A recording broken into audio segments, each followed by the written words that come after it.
Un saludo a todos los que nos ven o escuchan. Soy Juan Goncalves, integrante del equipo de Alumno USB para su podcast Conversando con USBista. Y en el episodio de hoy tenemos a una persona que va a ser muy interesante conversar, que es el doctor en física Marcio Meléndez. Vamos a dar una breve reseña de quién es Marcio para los que no conocen. Marcio estudió y se graduó como licenciado en física de la Simón. Se graduó en el 2002. Luego continúa su carrera académica y bueno, su formación científica en el IBIC en el 2004. Y es allí cuando da un salto y se desplaza a los Estados Unidos, a la Universidad Católica de las Américas, para proseguir con su doctorado en física. Luego sigue en la misma universidad para proseguir con sus estudios científicos o su formación eh, en académica para obtener el doctorado. Y bueno, es allí donde en ese transcurso se envuelve en lo que eh, se hace famoso Marcio, ¿no? En trabajar conjunto con la NASA y participar en uno de los proyectos más importantes de los últimos tiempos, que es el satélite James Webb. Eh, Actualmente se encuentra trabajando para el Space Telescope Science Institute en Maryland, ¿no? Me decías bajo cámaras. Y bueno, muy agradecido de que nos des el tiempo de hoy, Marcio. Y bueno, muchas gracias por estar acá. Bueno, gracias por la invitación y muy contento de hablar con los alumnos, los alumnas de la Universidad Simón Bolívar, ¿no? Y toda la gente, estamos como todos dispersos. Me parece muy buena la iniciativa de unirnos todos por esta vía. Sí, gracias. Pero bueno, vamos a comenzar por donde todo empieza, ¿no? ¿Cómo llegó Marcio a la Universidad Simón Bolívar? Y sobre todo, ¿cómo fue esa decisión de comenzar a estudiar física? Porque hay que reconocerlo, física tal vez no es de las carreras más populares de la universidad. Entonces, es interesante saber cómo Marcio llega a a la universidad y cómo llega escogiendo esa carrera. Bueno, vamos a ver,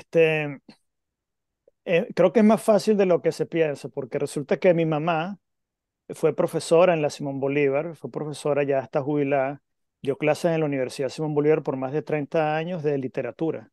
Fue profesora fundadora de la Simón Bolívar. Entonces, para mí, estudiar en la Simón Bolívar fue algo como, ni siquiera fue una decisión, fue algo como que toda la vida yo sabía que al final de terminar mis estudios del bachillerato, iba a ir a la Simón Bolívar, porque mi mamá daba clases ahí. Cuando yo era pequeño iba para allá y me metía en el salón y estaba en la oficina de ella, conocía a toda la gente del departamento de literatura.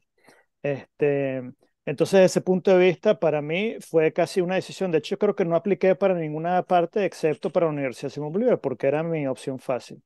Ahora, claro, la pregunta es, bueno, tu mamá es profesora de literatura, ¿qué haces tú estudiando física? Y la realidad es que cuando yo era pequeño, no sé, será en Venezuela la falta de contaminación de luz, los cielos claros que uno veía, algo hizo clic conmigo con la astronomía, que es lo que yo siempre quise estudiar. Siempre desde pequeño, para mí la astronomía era, siempre quería ser astrónomo en la NASA.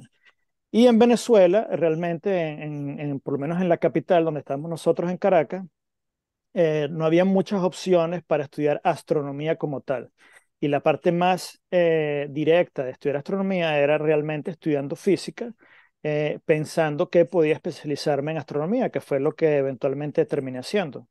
Entonces, ese viaje lo hice fue, siempre tuve el interés de la ciencia y la astronomía por alguna razón. Y bueno, unido con que mi mamá era académica de la Universidad Simón Bolívar y ya yo conocía las mil virtudes de la universidad a mano propia a través de mi mamá y de la gente que trabajaba ahí. Para mí fue casi una decisión que ya estuvo tomada por mí desde el primer momento, ¿no?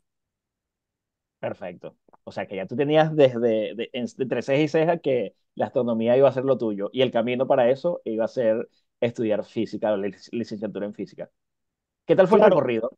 y Perdón. bueno, fíjate que cabe destacar que en Venezuela hay carreras de astronomía en Mérida, ¿no? En la Universidad de los Andes y Luz también en la Universidad del Zulia. También se enseña física con vertientes en astronomía y existe el Centro de Investigaciones de Astronomía, el CIDA, que está en Mérida. O sea que realmente sí hubiese podido yo en ese momento, estamos hablando de al final de los 90, principio del 2000, ir a estudiar astronomía, pero me imagino que eso de estar unido a la Simón Bolívar y de repente no irme de viaje a Mérida, empezar toda una carrera nueva ya sin conocer la ciudad o la gente, etcétera, de repente no era mi personalidad, ¿no? Y siempre pensé que la física era un buen escalón y ahora ya, después de todo esto, pienso que fue la mejor decisión que pude haber estudiado, haber tenido, que fue la física, porque realmente la física para mí es todo. Entonces realmente el mejor fundamento, la mejor base que yo pude tener para estudiar astronomía fue la física. Y realmente para mí la física es todo. Y es esa pregunta cuando me preguntan, bueno, sí, yo hago astronomía, soy astrofísico, pero realmente en corazón soy físico. Esa es mi formación de todos mis títulos, han sido física, todo especializado en la astronomía, pero es la física realmente lo que yo pienso que fue fundamental y gracias a la física en la Universidad Simón Bolívar también. Y todo nació desde eso, ¿no? Desde ver al cielo, ver las estrellas y preguntarse más qué guarda, qué secretos guarda eso, ¿no? Desde muy pequeño. Claro, y yo pienso que es difícil identificar porque mucha gente dice, bueno, yo me transformé, yo quise ser ingeniería porque yo me acuerdo que fui a la fábrica de esto y cuando vi me quedé impresionado, o muchos astrónomos dicen, yo fui al observatorio de visita y cuando vi el espejo yo dije, wow, esto es lo que yo quisiera hacer. Yo no tengo un momento en el cual yo creo que fue como una especie de combinación continua de experiencias, de estar en Venezuela, de ver el cielo y a mí, lo que siempre me acuerdo es que lo que me llamaba mucho la atención es que realmente cada vez que tú ves al cielo en la noche, estás viendo una máquina del tiempo, estás viendo algo que ocurrió en el pasado. Y a mí me llamó muchísima la atención pensar que habían estrellas de las que estamos viendo nosotros, que puede ser que esa estrella ya no existe. Puede ser que esa estrella ya explotó y nosotros seguimos viendo la luz y la vamos a ver, seguir viendo por miles de años hasta que la luz de la última luz de esa estrella que explotó llegue a donde estamos nosotros, porque estamos realmente siempre viendo el pasado. Entonces eso siempre me llamó muchísimo la atención y desde ese momento todo unido con la parte de tecnología y como esa curiosidad, ¿no? Yo creo que la astronomía es ideal para las personas curiosas también, ¿no? Esas curiosidades. No nada más la curiosidad como en la ingeniería, en la Simón Bolívar, la curiosidad de construir cosas, pero la curiosidad de investigar, de tratar de entender el porqué de las cosas, ¿no? Yo pienso que ya eso desde pequeño, eso es lo que siempre tuve, ¿no? Perfecto, perfecto. ¿Y cómo fue el proceso? Porque comienzas en la Simón, comienzas estudiando física. Digamos que pasa con algunas personas que comienzan estudiando y tal vez dicen, bueno, tal vez no era lo que me esperaba o tal vez no era lo que yo quería estudiar. ¿Cómo fue en tu caso? ¿Te apasionó más? ¿Hubo puntos de inflexión o puntos que dijeron, mira, este sí es el camino a seguir?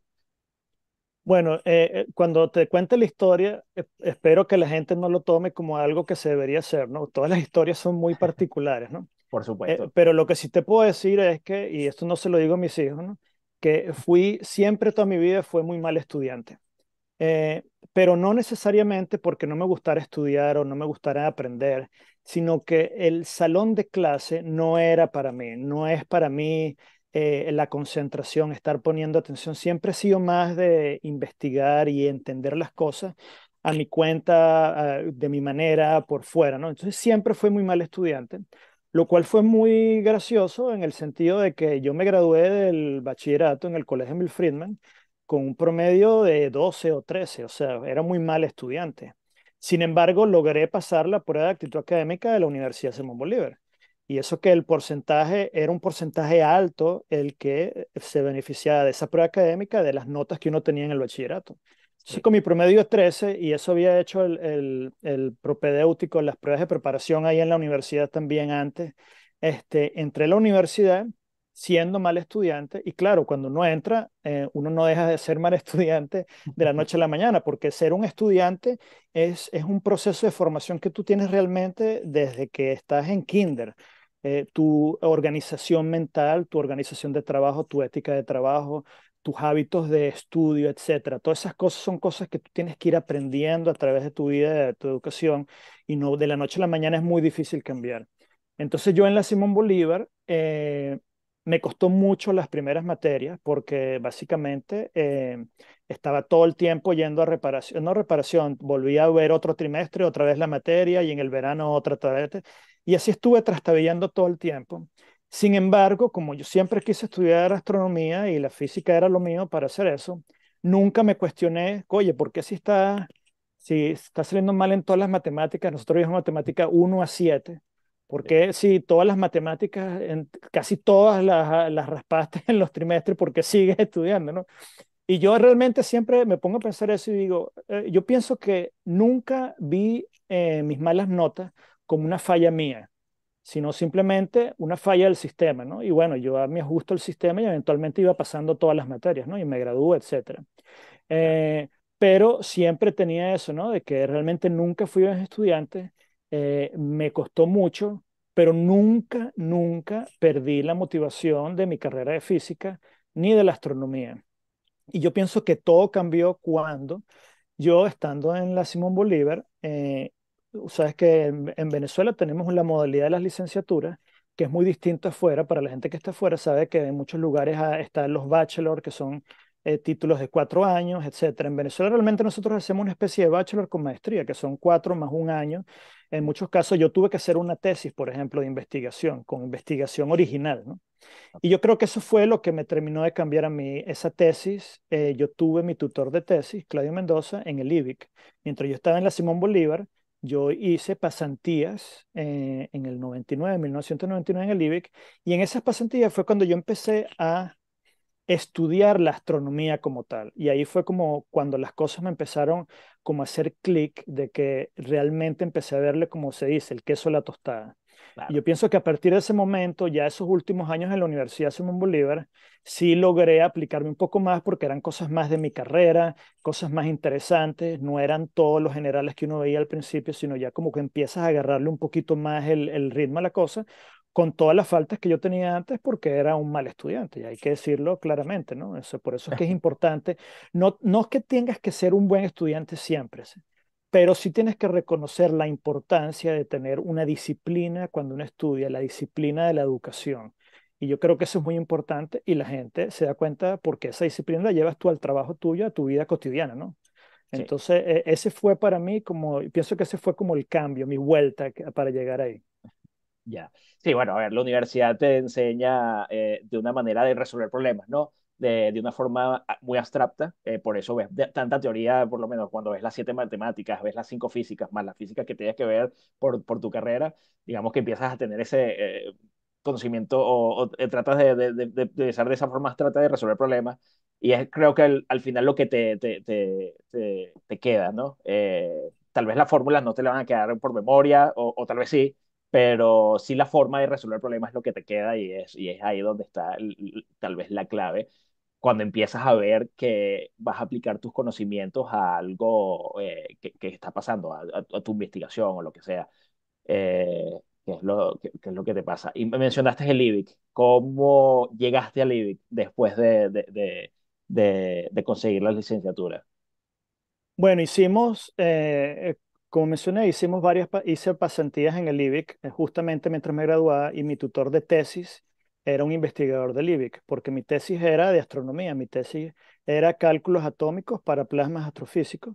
Y entonces mi tesis era astronomía, tenía un tutor nominal en la Universidad Simón Bolívar de Física, pero tenía mi tutor en el IBIC, ¿no? Entonces después que terminé mi carrera de física en la Simón Bolívar con esta tesis, inmediatamente inicié mis estudios de maestría de física en el IBIC. Y ahí sí, en ese estudio de maestría en el IBIC, realmente ahí ya no era, por decirlo de cierta manera, ya no era ese estudiante de antes, ¿no? Ya, Fue un proceso para mí como de crecimiento. En esos 2 años que pasé de maestría en el IBEC fue donde realmente fui, primera vez que fui estudiante, en el sentido de hacer tareas, de reunirse con la gente, de poner atención, de tomar notas, etcétera, ¿no? Por eso digo, todo el mundo tiene distintos caminos. Lo importante es que cuando uno tenga una meta en la cabeza, uno tiene que darse cuenta que hay muchos caminos de llegar a la misma meta. Y a sí, veces el truco es saber cuándo dejar uno de esos caminos y agarrar otro para llegar a la misma meta, o cuánto uno tiene que seguir esforzándose en el mismo camino hasta que uno logre como romper y seguir adelante, ¿no? Esa es la parte difícil. En mi caso, fue un crecimiento personal y realmente como estudiante y como profesional, ¿no? Esa transición. Ahora, tú mencionaste realmente esa forma de pensar y totalmente de acuerdo, ¿no? Yo que he estado en distintas universidades del mundo, he interactuado con gente de muchas universidades en Europa, en Asia, universidades de Estados Unidos, en Sudamérica, en Venezuela, con universidades de la Central, desde la ULA de Luz. Realmente uno se da cuenta, ya como profesional, que todos, dependiendo de la universidad uno viene, uno tiene una forma de pensar que es muy particular de la universidad donde uno se formó. En este caso de la Simón Bolívar. Y yo me acuerdo estudiando con gente de la Universidad Central, de Luz, de ULA, etcétera. Tú te das cuenta que todos tenemos formas distintas de, en el caso de física, de atacar un problema o de pensar, de ser innovativo, de ser curioso. Yo pienso que esa formación de la Simón Bolívar es muy importante porque yo sí creo que te da algo extra y de repente no todo el mundo se da cuenta, pero sí tenemos algo muy particular la gente que sale de la Simón Bolívar. Yo no sé si es la modalidad de los 3 semestres, de la rapidez, la calidad de los profesores que teníamos o que tenemos todavía, la calidad de la educación, el ambiente donde estábamos rodeados, los bosques, el ejercicio, los deportes, esa camaradería que existía en la universidad, ¿no? El núcleo, ser pequeños, ¿no? Es como más familiar. Pero la forma de pensar, eso todavía yo lo tengo y todavía yo estoy donde estoy y yo todavía pienso, mi forma de pensar, yo me doy cuenta que es muy distinto a la de las personas que vengan de cualquier otra universidad, Harvard, MIT, de cualquier parte del mundo. Y eso viene dado por esa formación en la Simón Bolívar, ¿no? Esa primera formación que uno tuvo, esa forma de pensar, ya te quedó el cerebro como eh, con ese cableado, ¿no? sí, sí, sí, chipeado, ya ese cableado está soldado Sí. totalmente. Saltando de acá, del IBIC, terminas en Estados Unidos de repente. ¿Cómo fue ese proceso? ¿Qué pasó allí? Sí, bueno, claramente, ya después de haber hecho la maestría en el IBIC y física y seguir trabajando en astronomía, bueno, mi próximo paso era de alguna manera llegar a la NASA. Como te digo, siempre fue lo que quise hacer. La persona con la que yo trabajaba en el IBIC, Claudia Mendoza y Manuel Bautista, los dos eran investigadores que tenían contactos en el centro Goddard de la NASA. Entonces, buscamos la manera de conectarme con gente aquí en Estados Unidos y surgió la posibilidad de esta universidad que se llama la Universidad Católica de América. Es la única universidad del Vaticano en Estados Unidos o aprobada por el Vaticano. No quiere decir que es una universidad donde se den clases de religión, es una universidad como cualquier universidad, simplemente que tiene programas también de religión, etcétera, ¿no? Ok, De ley canónica, etcétera. Entonces, para mí fue una oportunidad porque conocíamos gente que estaba en esa universidad, hay muchos investigadores de esa universidad que están en el centro Goddard de la NASA haciendo investigación. Por ejemplo, había una componente grande de física solar, que es lo que se llama Space Weather.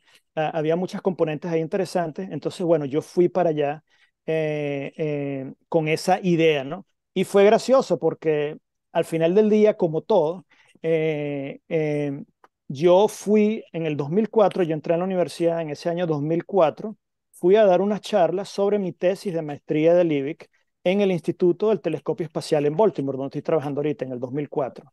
Y presenté mi trabajo ahí. Y ahí conocí a una de las personas que estaba en esta universidad. Ya yo le había conocido, era parte del grupo de investigación de nosotros, y le presenté los resultados de nosotros ahí y le di todos mis papeles de investigación y mi aplicación de la universidad. Eso fue en abril. Para mayo me mandaron una carta de aceptación y para agosto estaba montado en un avión y me estaba viniendo para acá. O wow. sea que, y desde ese momento, desde el 2004, estaba en Maryland hasta ahorita, o sea, ya voy a tener casi 20 años aquí.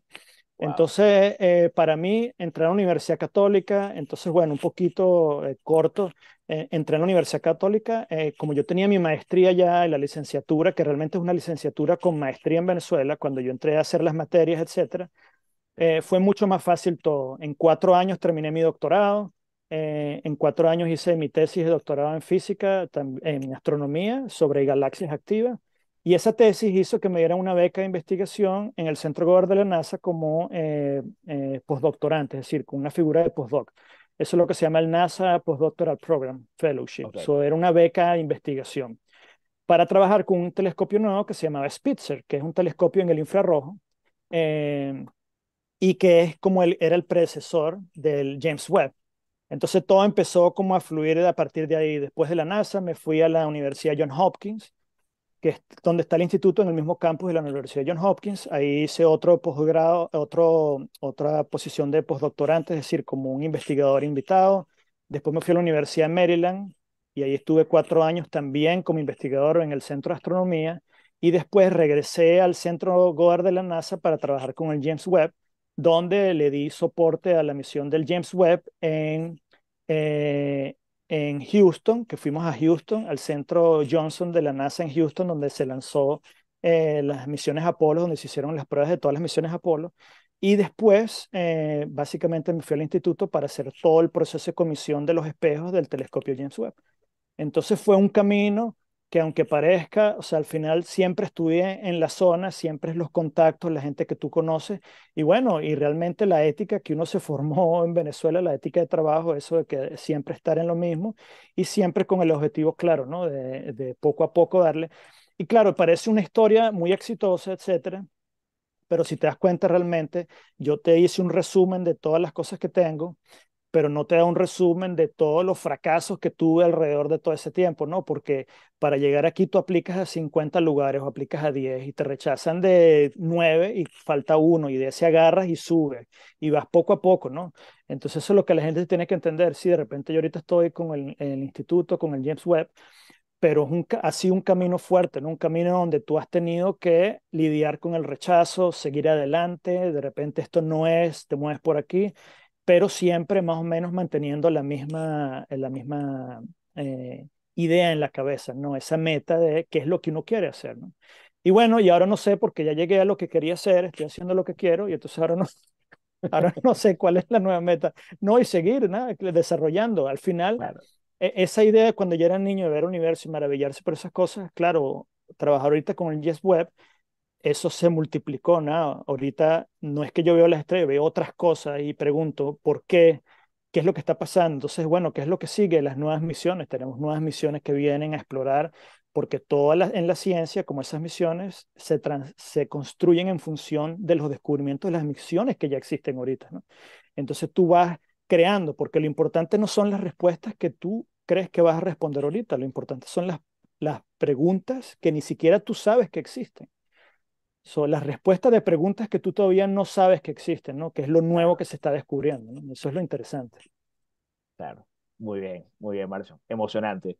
Eh, ¿Cómo fue ese momento? Porque, claro, ese momento cuando tú recuerdas a Marcio Niño que quería llegar a la NASA o que se imaginaba llegar a la NASA y de repente Marcio ya en Estados Unidos y entra en la NASA. ¿Cómo fue ese momento? ¿Cómo lo viviste?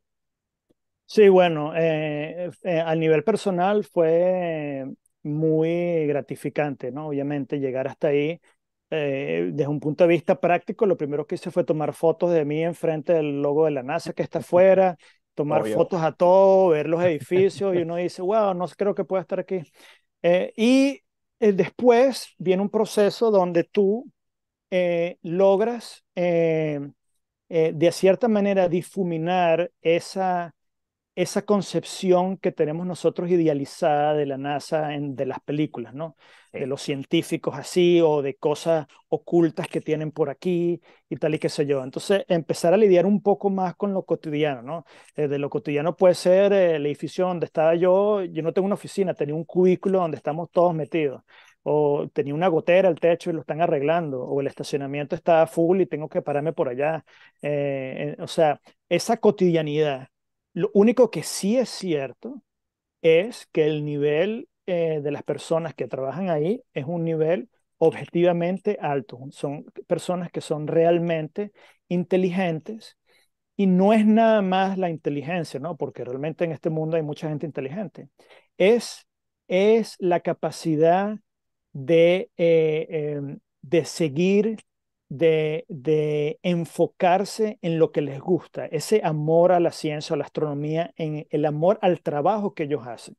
Que de cierta manera en el mundo capitalista en el cual vivimos, tiene sentido en la NASA porque un ingeniero en la NASA, por ejemplo, podría ganar mucha más plata si fuera a trabajarse SpaceX, por ejemplo, o si fuera a trabajar a otra parte. El gobierno americano, como gobierno, siempre tiene restricciones, etcétera, de los requerimientos que tú puedes hacer. Entonces, yo siento que de cierta manera, si tú eres una persona que quieres ganar plata, no vas a estar en la NASA metido haciendo investigación. Porque para ti, tu motivación principal no es el dinero, no es una cosa personal de ser exitoso o ser reconocido como una estrella de cine. Para ti tu motivación es la astronomía. Y yo pienso que eso se nota mucho en la NASA. Tú notas gente que realmente tienen una pasión real por las cosas que ellos hacen. Entonces, de todo lo que está en las películas, yo creo que la pasión es algo. Y de resto, es bueno, un lugar como cualquier otro, con edificios donde tú andas y colaboras con mucha gente. Y bueno, eso para mí, eso fue el primer choque, ¿no? Que tú no llegas y dices, wow, voy a estar en la NASA. Y entonces las computadoras no funcionan, o de repente tienes una computadora viejísima. Entonces, tú sabes, ese tipo de cosas así, ¿no? Sí. Pero cuando, La exacto, la cafetera no cafetera no, funciona. no funciona o nadie llenó el pote otra vez de café. O sea, pero entonces la cosa es que, pero sí te das cuenta que cuando tú hablas, ¿no? No, lo importante no son esas cosas, ¿no? Lo importante es ese intercambio de ideas, eso que existe, ¿no? Y esa motivación eh, que tiene la gente. Ojo, no quiere decir que eso no lo tenga gente en otras partes, ¿no? O claramente esa motivación puede existir en cualquier parte, ¿no? Y eso es lo que hace un empleado, un buen empleado, una persona exitosa en su campo, es la motivación que esa persona tenga, ¿no? Entonces eso se ve mucho allá, pero para mí fue un gran impacto y ya después, claro, la gente va para allá, yo los invito y vemos todo y ves el sello de la NASA. Y como digo, he estado en varios centros de la NASA, estuve en el centro Johnson de la NASA, por ejemplo, ahí vi el cuarto de operaciones de las misiones Apolo, donde está el teléfono rojo como el que aparece en la En las película películas. Apolo, y vi el pedazo del Saturno 5, que fue el cohete que fue a la Luna. Ahí tienen uno completamente ensamblado. También está la piscina donde ellos entrenan los astronautas en un centro que está un poco al lado. Como que ahí ya empiezas a ver un poco como esa maquinaria, ¿no? de la NASA, que la Claro. NASA no es nada más el centro de investigación, sino la NASA es los que mandaron el hombre a la Luna, los que hacen los cohetes, los que hacen los satélites, que ven los cambios climáticos en la Tierra. O sea, hay muchísimas vertientes, muchísimas cosas, los que crean tecnologías nuevas. Eh, Muchas de las tecnologías que nosotros utilizamos cotidianamente surgieron de investigaciones que muchas también se hicieron en el Centro Goddard de la NASA para las herramientas de los astronautas, por ejemplo, esos Power Tools que nosotros usamos ahorita, muchos surgieron de la tecnología espacial, porque nadie va a estar cargando cables en el espacio, ¿no? Claro. Entonces hay muchas cosas, entonces ahí cuando empiezas a entender un poco, wow, la magnitud de lo que es una institución como la NASA, ¿no? Que no es Sí. un centro de investigación o no es la NASA. Cuando la gente dice, la NASA dijo esto. No, en verdad, o sea, hay muchísimos centros con decenas de miles de personas trabajando en cualquier cantidad de cosas que te puedes imaginar, ¿no? Sí, rescato, claro, el desarrollo, ¿no? El desarrollo tecnológico que se lleva en un instituto como ese y las repercusiones que tiene después, ¿no? Para la vida cotidiana mientras va evolucionando. Y tal vez y también lo que mencionaba, ¿no? Lo importante de estar en un ambiente en donde el nivel tal vez es muy alto, y eso motiva, ¿no? Motiva a cualquier empleado a, wow, pero qué brillante es esta persona, yo quiero saber más, ¿no? Te motiva más, quieres investigar más, entonces me imagino que eso se retroalimenta y mantiene bueno, los desarrollos tecnológicos o las investigaciones que se tienen allí a ese estándar tan alto, ¿no? Em, Marcio, ¿cómo llegas a involucrarte en este proyecto del telescopio James Webb? Bueno, yo empecé a hacer mi tesis de doctorado con el telescopio que se llama Spitzer en el infrarrojo. En ese momento Sí, fue alrededor del 2008 que yo me gradué de la Universidad Católica. Para ese momento, el James Webb, que era la segunda generación, la próxima generación de telescopios en el infrarrojo, iba a lanzarse alrededor como en el 2012. Entonces, para mí era, wow, 3 años nada más, ¿no? Después que me gradué. Obviamente, yo creo que todo el mundo conoce más o menos que el James Webb ha sido una misión que tuvo muchos retrasos, ¿no? Por presupuestos, etcétera, otras cosas. Claro, hay que hacer la salvedad de que estamos hablando de una misión que se empezó, el concepto de la misión tiene más de 30 años. Es una misión que se empezó el concepto a la par del telescopio espacial Hubble. Entonces, una misión que tiene muchas décadas, 2, 3 décadas de planificación. Y es algo que no es sencillo. Si pensamos, por ejemplo, en las misiones a Marte, cuando hemos visto cuando ponen los rovers en la superficie de Marte, por ejemplo, el James Webb tenía más de 3 veces el número de puntos de fracaso únicos que podía tener una misión a Marte. Es decir, tiene 3 veces la cantidad de puntos que si una cosa no sucedía bien con el James Webb, la misión dejaba de funcionar completamente. Tenía 3 más de esos puntos, son casi 300 y pico que tenía el James Webb. Es una misión sumamente complicada que involucra décadas de investigación. Entonces, bueno, cuando yo salí de la universidad pensé que iba a trabajar con el James Webb, pero no se dio. Y yo seguí en mi búsqueda normal, como en la academia de investigación, galaxias activas, en núcleos de galaxias, etcétera.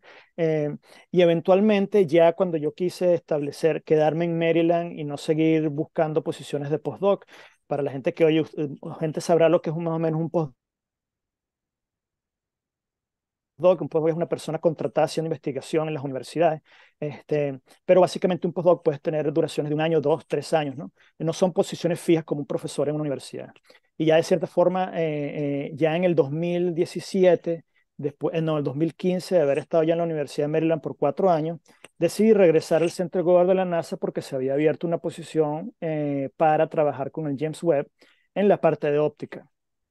Eh, y como yo tenía la experiencia en el infrarrojo con el Spitzer, bueno, fui a hacer la entrevista y quedé en esa posición. Y a partir de ahí, básicamente, como dicen, lo demás es historia porque a partir de ese momento me involucré en todas las pruebas que se realizaron de los instrumentos en el Centro Goddard de la NASA. Fueron 3 pruebas.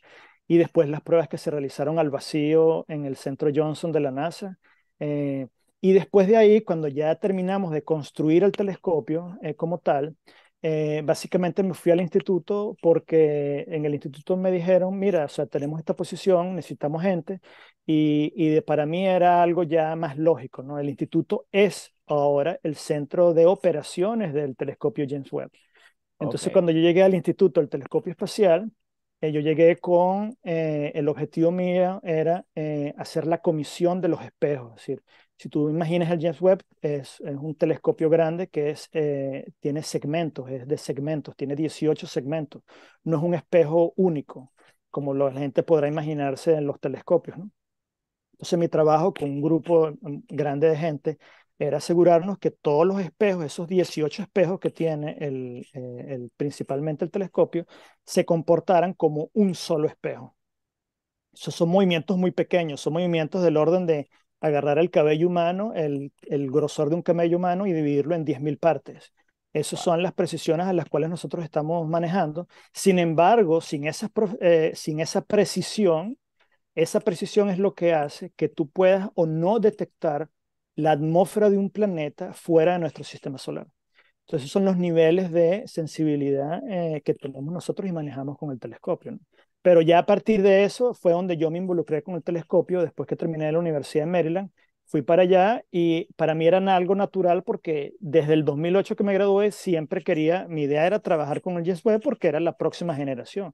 Toda mi investigación que yo hice era como, todo esto lo he podido hacer, pero cuando tengamos este próximo telescopio vamos a poder entonces explorar más porque ya vamos a poder saber por esto, etcétera. Entonces siempre como que tenía esa ansiedad de, wow, como que te dejan, como dicen aquí, un cliffhanger, te dejan guindado sin saber qué es lo que pasa después de haber visto las imágenes con el Spitzer.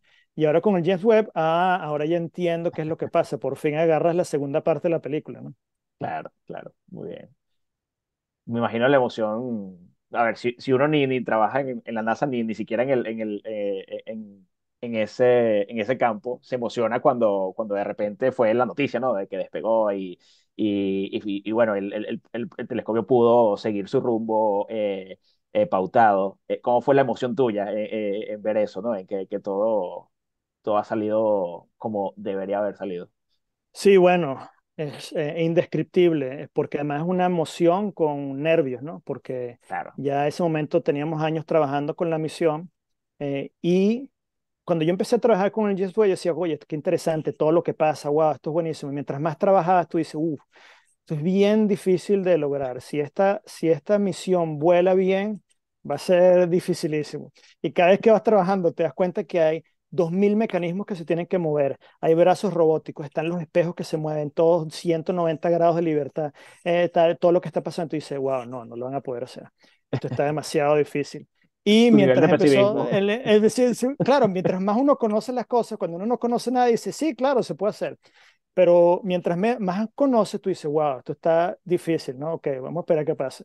Entonces, todo salió bien, fue porque el 25 de diciembre del 2021, cuando lanzan el James Webb, lo primero que tenía que pasar era que el cohete Ariane, que es el que llevaba al James Webb a su órbita, tiene que llegar a la órbita en una posición y un ángulo muy específico. Porque esa es la órbita que va a hacer que el telescopio llegue a donde está ahorita, que es el punto L2, un lagrangiano que queda a 1,5 millones de kilómetros de la Tierra. Ok. Ese puesta en órbita del cohete Ariane 5, que por cierto le tuvieron que hacer modificaciones para que el James Webb pudiera caber adentro, etcétera, fue perfecta. Fue en el 99% de la perfección que podías esperar para esa órbita. ¿Y qué implicó eso?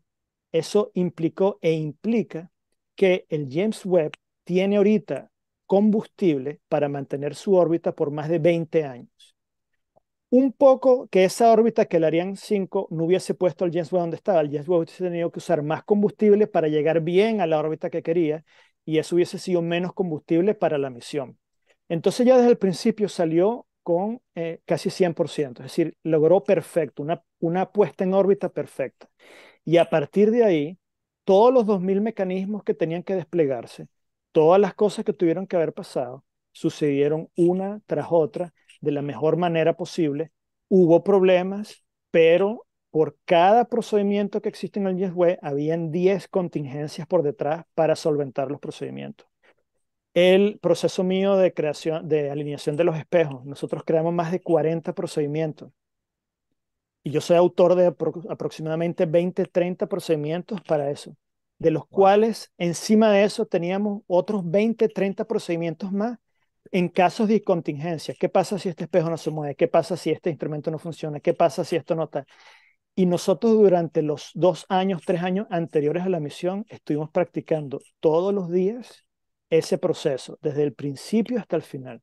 De manera que cuando nosotros llegamos, la preparación fue tanta que el proceso real de comisión del James Webb para nosotros fue más sencillo que el proceso de práctica de preparación que hicimos nosotros en los años Claro. anteriores, porque nosotros cubrimos cualquier posibilidad, pero aquí salió todo perfecto. Entonces nosotros simplemente hicimos todo de la mejor manera porque, wow, de lo que habíamos practicado nosotros fue la sobrepreparación, ¿no?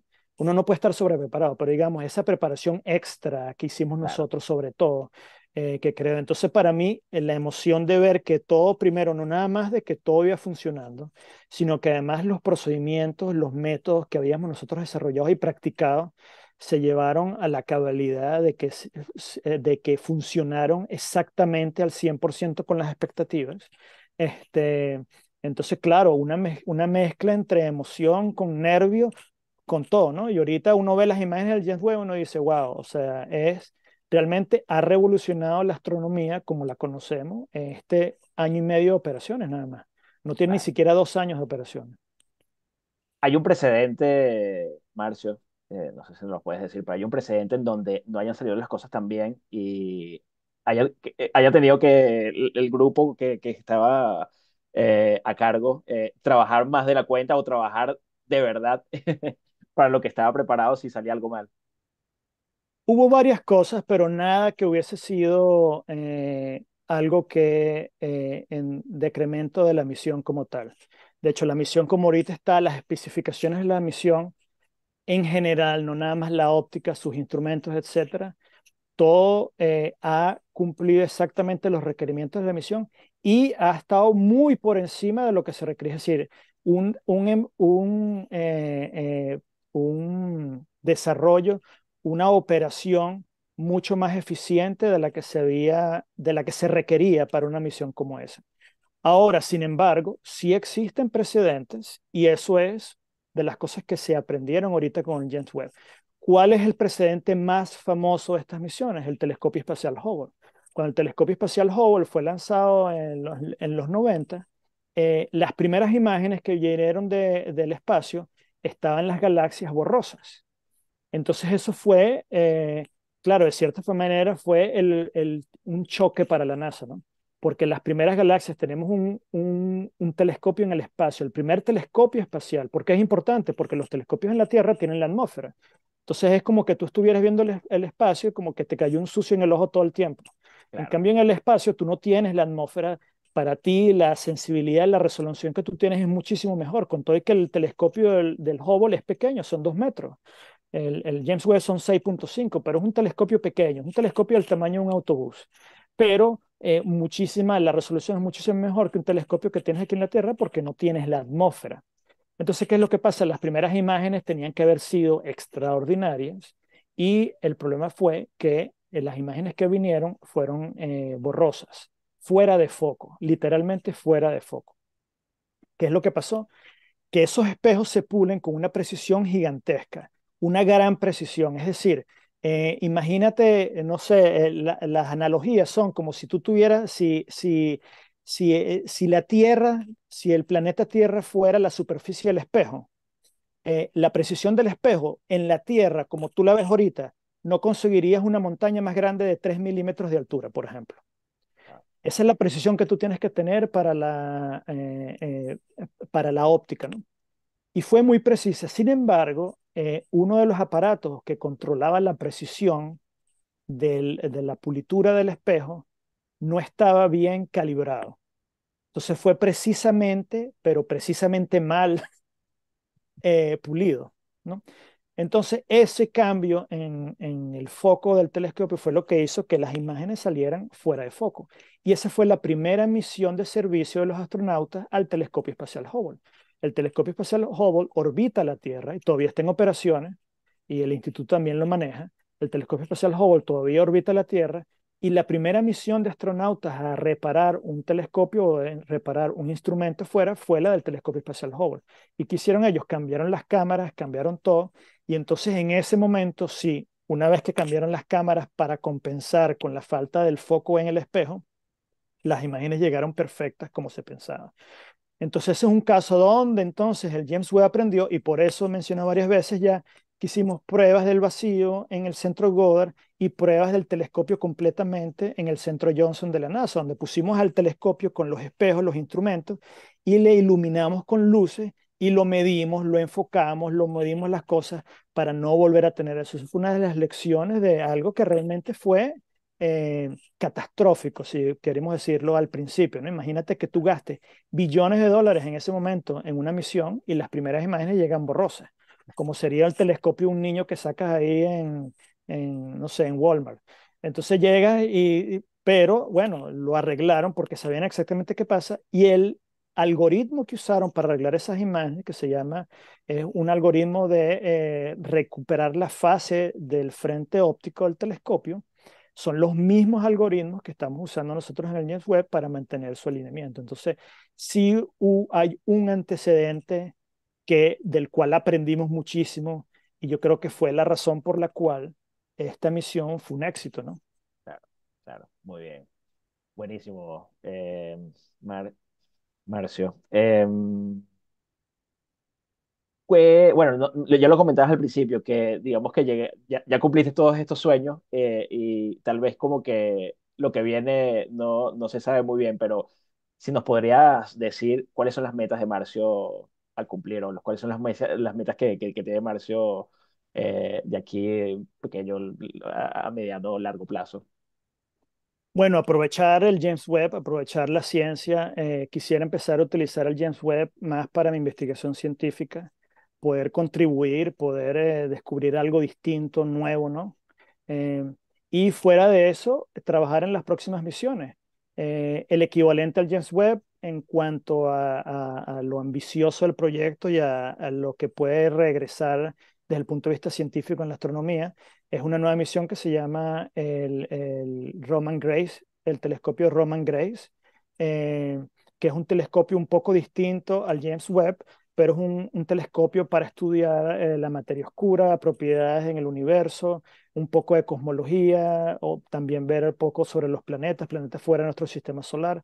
Entonces hay muchas misiones que la NASA está ahorita desarrollando. Esta Roman Grace viene en los próximos años, ya está el proceso, el mismo proceso que yo viví con el James Webb de las pruebas al vacío, etcétera. Eso está sucediendo ahorita con este telescopio. Y más adelante viene el equivalente, el James Webb, un telescopio de segmento, pero para ver en otras longitudes de onda y más grande. Entonces Ok, siempre hay misiones donde uno, como digo, uno va construyendo las misiones en función de lo que uno va aprendiendo de las anteriores y de a dónde te llevan, dónde te lleva la ciencia, dónde te llevan las preguntas, ¿no? Ahorita vamos a encontrar preguntas de las cuales seguramente no tenemos la respuesta, pero vamos a empezar a formalizar, a formar ideas para las próximas misiones que nos ayuden a responder las preguntas que el James Webb está descubriendo, ¿no? Entonces, bueno, siempre es ese proceso de descubrimiento, de aprendizaje, es muy importante, ¿no? También, no es que yo a mi formación en la Simón Bolívar me preparó para todo, la del IBIC o la de la Católica, uno realmente, o sea, todo el tiempo, uno está aprendiendo cosas nuevas, ¿no? Especialmente una misión de estas. Entonces, es realmente un proceso de aprendizaje. A veces uno dice, oye, volver a empezar desde cero, ¿no? Aprender cómo funciona esto desde cero, ¿no? Porque uno no sabe todo el conocimiento que existe. Entonces, ese proceso, entonces, bueno, ¿qué viene en el año, en el futuro? Mucho aprendizaje, muchas cosas nuevas, pero siempre con esa meta, ¿no? De estar involucrado en estas grandes misiones que están tratando de responder grandes preguntas, ¿no? ¿Cómo evoluciona el universo? ¿Dónde venimos nosotros? ¿Hay vida fuera de la Tierra? ¿Cómo se forman las primeras galaxias? Etcétera. Son preguntas que, bueno, para mucha gente de repente no son interesantes, o para mucha gente lo son. Yo pienso que el James Webb ha logrado capturar la imaginación de mucha gente y quién sabe si viene la próxima generación de astrónomos y físicos. Por cierto, eso me recuerda que también cuando yo era chiquito veía el programa Cosmos de Carl Sagan. Y yo pienso que también ver ese programa Cosmos desde ese inicio, ¿no? Lo pasaban en Venezuela. No sé si la gente que se acordará en esa época, en los 80 tenía el canal 5 y el canal 8 cuando pasaba documentales. Y siempre en el canal 5 pasaban puros documentales, y ahí a veces pasaban pedazos de Carl Sagan hablando de la serie Cosmos. Entonces, quién sabe, de repente esas cosas también me involucraron un poco, ¿no? Y de repente yo sé que Carl Sagan, por ejemplo, hablando con gente de la NASA, eh, eh, fue directamente el propulsor de muchas carreras en la NASA de astrónomos, fueron gracias a esa divulgación científica.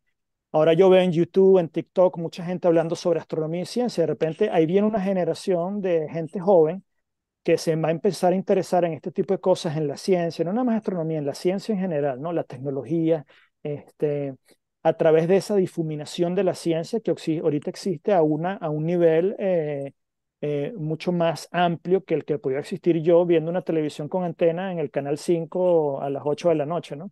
Ahora claro, tenemos información en todas partes, como este podcast, ¿no? O estos videos donde la gente los puede acceder y ver por los próximos años, desde cualquier parte, en cualquier momento, ¿no? De repente alguien se motiva y dice, uy, yo también quiero ir a hacer astronomía, ¿no?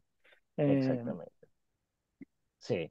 Y es importante, ¿no? Es importante que se siga desarrollando, porque una vez se consiguen estos hitos, es cuando empiezan estos puntos de motivación, ¿no? Wow. Y creo que estos últimos años, bueno, con las noticias del telescopio James Webb, con esa noticia de que se está preparando una misión para volver a la luna.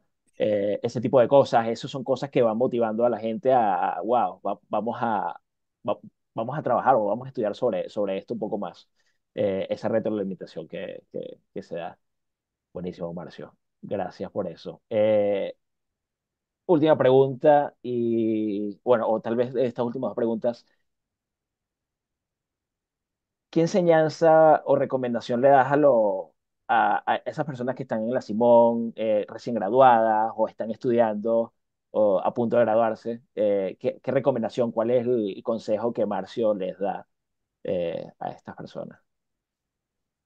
Bueno, yo pienso que una cosa que es, dependiendo de las metas que uno tenga, pero yo pienso que algo que uno siempre tiene que tener es la perseverancia, ¿no? Yo sé que a veces es difícil, especialmente en las carreras, y podría ser en la Simón Bolívar también, ¿no? Pero una persona que se está graduando demuestra la perseverancia que tuvo, especialmente en esta época, ¿no? Es mucho más difícil ahorita hacer las cosas. No mantener esa, no perder esa perseverancia y mantener tu motivación, ¿no? Es importante tener proyectos, tener metas que uno pueda alcanzar. Y el proceso de aprendizaje no es simplemente abandonar metas o cambiar, sino simplemente de repente buscar nuevos caminos, nuevas formas de llegar a lo que uno quiere, sin tratar de perder esa motivación o esas ganas de realizar las metas que uno tiene. Claro, desde un punto de vista casi egoísta, yo no le puedo decir a la gente, sé motivado, ¿no? Échale piernas, ¿no? Sale adelante, porque hay situaciones que son muy fuertes para gente y por más que tú tengas la motivación, puede ser que no puedas salir adelante, ¿no? Porque hay situaciones a las cuales son más grandes que tú. Pero es importante darse cuenta de eso también, ¿no? Que a veces uno no necesariamente ser víctima de las circunstancias, sino tratar de salir adelante. Y si tienes problemas, apoyarte de gente, ¿no? Apoyarte de gente que conoce, no nada más de tus familiares, de tus amigos, pero la gente que te formó, tus profesores en la universidad, gente que ya ha pasado por ese proceso. No tienen que reinventar la rueda, de repente, mira, ¿cómo hago para hacer esto? ¿Qué consejos me puedes dar? Iniciativas estas como Alumno USB, donde tú te puedas conectar con gente que ya ha pasado por muchas de esas cosas y de repente alguien oye esta experiencia y dice, oye, mira, a mí me pasó más o menos lo mismo, ya no tienes que intentarlo tú, ¿no? Puedes intentar algo nuevo.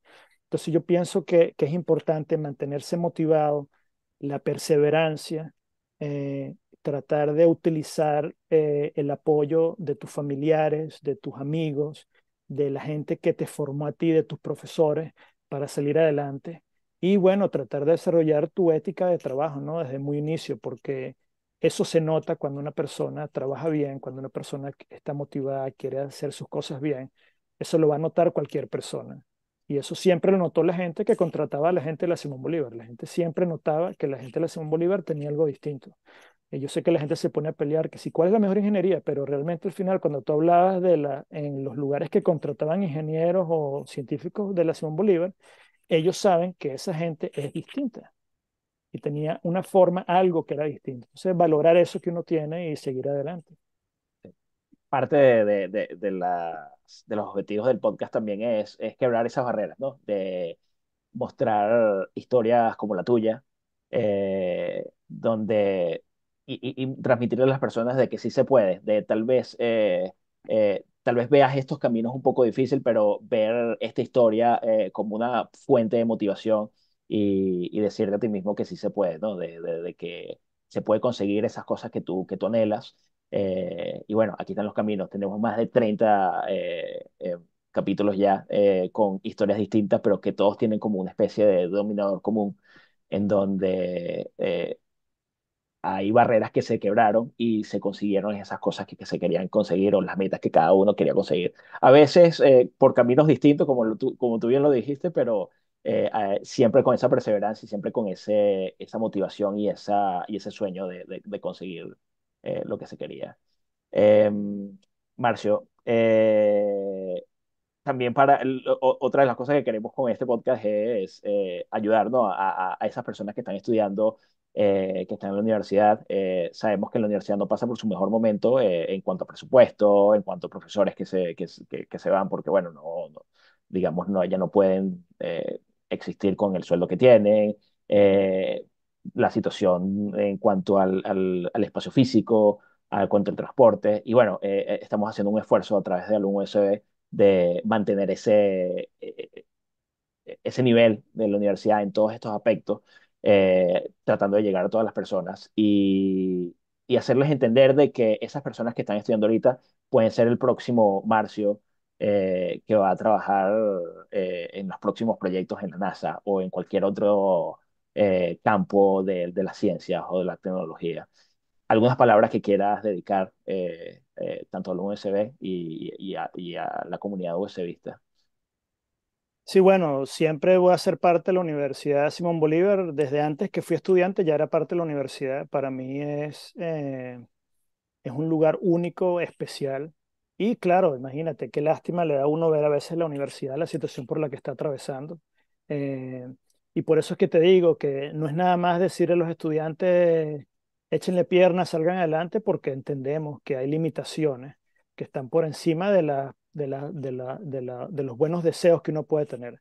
Y yo pienso que eso es parte donde grupos como el de ustedes apoyan a eso también, donde rescatar, donde lograr recuperar parte de ese espacio de la universidad que todos queremos y que todos recordamos y que sabemos que es importante, ¿no? Y ayudar a la gente que queda ahí en Venezuela. Yo, estando aquí, he sido tutor de tesis de dos estudiantes en la Simón Bolívar, de estudiantes en la Simón Bolívar a través de proyectos, he dado charlas, entonces es importante, aunque uno esté afuera, mantener el contacto con, no nada más con la universidad, con el país, ¿no? Es importante mantener ese contacto con el país y con la universidad, especialmente la Universidad Simón Bolívar, porque bien como dices tú, hay muchos estudiantes ahí que pueden ser los grandes desarrolladores, pero simplemente si no existen los recursos, si no existen las oportunidades, no se puede hacer nada, ¿no? Entonces es importante que la gente vuelva a conectar. Iniciativas como estas son buenas para reconectarse con tu grupo de amigos, reconectarte con la universidad, tratar de ayudar a la gente que queda ahí, porque hay que ser realista, ¿no? De la situación que se está viviendo y ayudar a la gente que queda ahí, ¿no? Que también merece tener esa oportunidad de salir adelante, no necesariamente salir del país o hacer otra cosa, sino brindarles las oportunidades de desarrollarse en lo que ellos quieren, en sus metas, dentro o fuera del país, lo que sea más conveniente para ellos, ¿no? Lo que ellos realmente quieran, pero brindar esa mano de apoyo, ¿no? Muchas, es así es. Bueno, Marcio, muchas gracias. Con esto culminamos. Y en nombre de Alumno USB, y me atrevo a decir de los USBistas y los venezolanos en general, gracias por representar a nuestro país y a nuestra alma mater en el mundo y en lo que haces y dejarlo en todo lo alto, ¿no? Esperamos que sigas cosechando muchos éxitos profesionales y personales también. Y bueno, una vez más, muchas gracias por el tiempo que has dedicado hoy para este conversando con USBistas. Gracias a ustedes, hasta luego. Vale, gracias. ¿Sabías que el 80% de nuestros ingresos provienen de donaciones recurrentes? Únete ya a las más de 200 personas que, mes a mes, aportan su granito de arena para que nuestros profesores, alumnos, biblioteca, laboratorios y el espacio físico mantengan esa calidad que caracteriza nuestra universidad. Dona